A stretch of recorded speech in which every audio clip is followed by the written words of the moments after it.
Here in Wisconsin, there have been more than 568,000 cases of COVID-19. More than 6,500 people in the state have died from complications from the virus.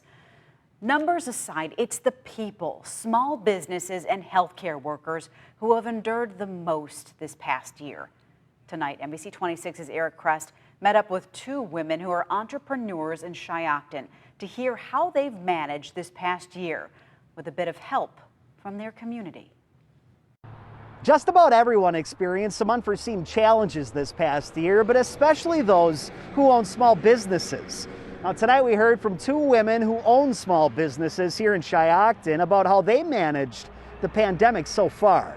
Back in November, just 7 months into the pandemic, Sarah Heineman took a risk by buying Studio 54, a coffee shop and a hair salon. And many questioned if it was the right move at the right time.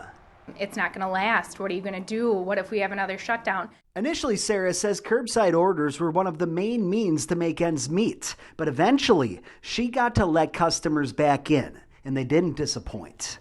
I think people want that social interaction. They're ready to come in, say hi, hang out, have a good time. The foot traffic has been steady in the coffee shop since reopening for in-person business. And on the other end of the shop, many were eager to take a seat and finally take care of their hair again. They were sick of seeing their natural highlights coming out, and they wanted them covered back up. Hairstylist Stephanie Henn remembers being out of work for 9.5 weeks early on in the pandemic. Her job, despite her customers' praises, wasn't deemed essential by the state. Everybody was saying it was a vacation, and it definitely was not a vacation. But once she was allowed to open back up, she too was pleasantly surprised by the response she got from customers, her community. We were super busy. We came back with a vengeance. Tough to say how much longer the pandemic will last, but for small businesses across the state, it's safe to say they couldn't have come close to getting through it without the support. All of our clients were so sweet during it. They reached out to see if we needed help. I mean, they were buying gift cards for their upcoming appointments. Their support means the world to me.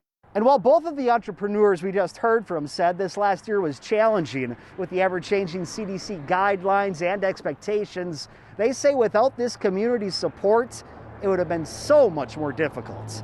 In Shiocton, Eric Krest, NBC 26. They say a good attitude is everything, and they've got plenty of that. Eric, thank you.